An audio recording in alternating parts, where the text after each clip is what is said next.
So this is the last stage of your weaving project, adding the embellishments. This part is meant to be a creative part, but everyone starts with a couple of the same issues. First of all, your weaving frame should be filled in as close as you can get to the edge. Um, I was a little short on this color of yarn. I would have liked to gone out a little farther, but it will be all right. And so the very first thing I need to do is decide which side is going to be the front of the weaving and which side is going to be the back. I want all the knots to end up on the back and be hidden. I'm kind of stuck with this one sticking out on this side, so I think that means that this has to be my back side. I want this one to stay over here hidden. I might try to find a way of like tucking it in somewhere so it doesn't stick out and show itself. Same with this one up here. If I can tuck it into the weaving somewhere so I know it's going to stay put. Weavings and tape do not go together, and so you should not use tape anywhere. You can tie knots. You can cut some of your extra string off. Like this one is excessively long. I can shorten it up and then try to tuck it in so it's hidden. But do not be taping things. That's just tacky craftsmanship.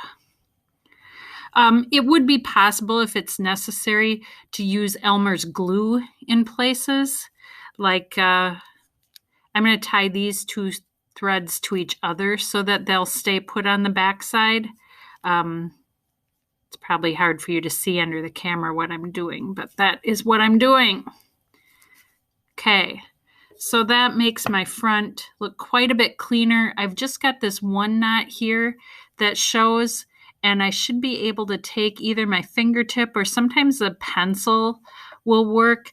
I should be able to like push that through to the back so it is also hidden from view.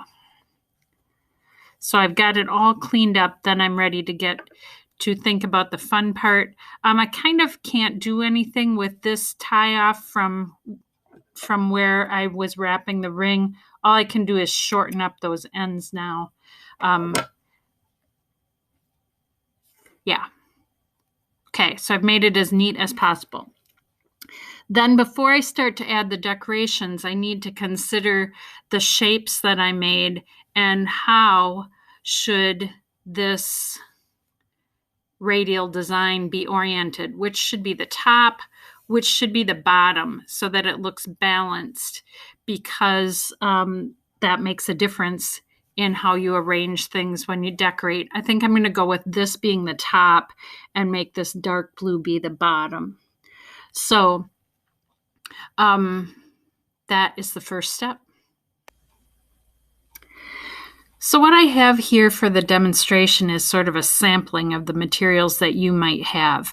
I have saved the extra pieces from my pipe cleaners. I'm not sure if I want to use them or not, but one thing that you might do if you saved the long piece of the pipe cleaner that you had left over is you might decide to add that at the top of your weaving as like a hanger. You can also make hangers out of your extra yarn. You probably have quite a bunch of additional yarn left. So if you wanted to do things like take 3 pieces and braid them together, or maybe you have some knowledge about making macrame knots, like if you make friendship bracelets, you could use your yarn and you could make a knotted piece and add it onto the top of your weaving ring. That's one way to mark which is the top and which is the bottom. The main thing that people do is they add fringe that hangs down from the bottom half of the design. And so no matter what you're adding as the embellishments, you're trying to make sure that you repeat it enough times that it looks like it belongs there. So you're creating unity, and you are, the colors that you have should match the other colors in your design. That's kind of a given because you only have what was in your kit. So if I want to start making pieces of fringe, I'm going to need to cut some pieces of yarn. And way back in the beginning of the project, I showed you how to do a lark's head knot. That is the best way to make fringe. So I got one piece. I think this is about how long I want my fringe to hang down. I'm going to go ahead and cut several more pieces that are the same length before I attach this, because I want to have a bunch. I can't just have one lonely piece of yarn and call it fringe. Secondly, then, keeping in mind that you're working with gravity, fringe is meant to hang down. You want it to be attached on the bottom half of the project, not like on the top where it's going to hang over the project. That would not be right. So now if I take one piece at a time and I fold it in half, so I have the loop in the center, then I'm going to put that loop under the ring of my loom, and I put the ends back through the loop and pull them tight. This lark's head knot is a good one for fringe because it points both of the ends of the yarn in the same direction. It's not like if you just tied it and then you would have maybe one end of the knot that stuck out in an odd way. The lark's head knots are really nice and neat. And I can spread them out so they're spaced evenly. And you could use more than one of your colors and make a pattern out of how the colors repeated. There's lots of ways that you can create that unity and that rhythm of repetition.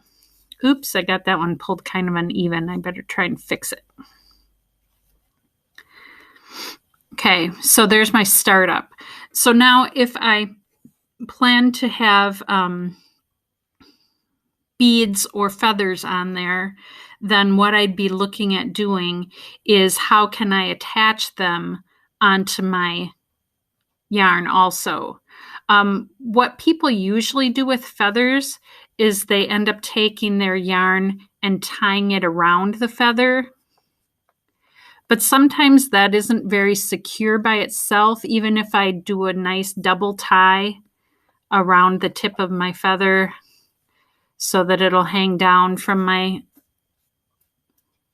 fringe like that. You might also put like a little dab of Elmer's glue on the place where the yarn and the feather come together to make sure that you can't just pull it right out of there and have it fall off. So that is the basic suggestion for feathers.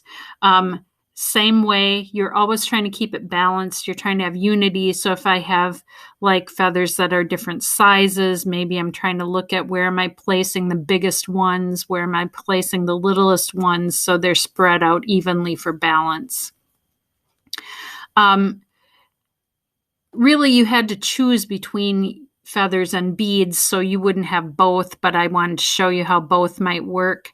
If I'm trying to thread this bead onto my yarn, I might try wrapping the yarn around something like a toothpick, or maybe you actually have a needle at home that you could use to help you thread the yarn through.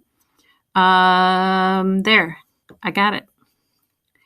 And so now I still need to hold it on there. I could try to tie a knot underneath it that's big enough to hold it from falling off. I might have to tie a couple of times to make sure the knot is large enough that the bead wouldn't just slide right over it. But that is a basic way. You have to judge. Do you want just one bead on a piece of fringe? Do you want to have a pattern of different colors? Depending on what was in your kit, you decide how to arrange them. You could even be using your beads or feathers. I hope I was under the camera and you could see all that okay. You could even be using your beads or feathers at the top as part of your hanger decoration. You can really be creative about how you add the embellishments on. Just know that you're trying to stick with unity and balance. The other thing I was going to say is you could actually use your scrap pipe cleaners as part of your embellishments if you saved them. So I could add, like in between my yarn fringe, I could add a pipe cleaner fringe, and I could put my beads on there instead. I still have to do something to make sure they can't fall off. So whatever that may be, so I bend it up so that the bead stays put. Something like that you might like the looks of too. So be creative. Finish off the embellishments as the very last part of the weaving project. Take that one good final photo and send it in. Thank you.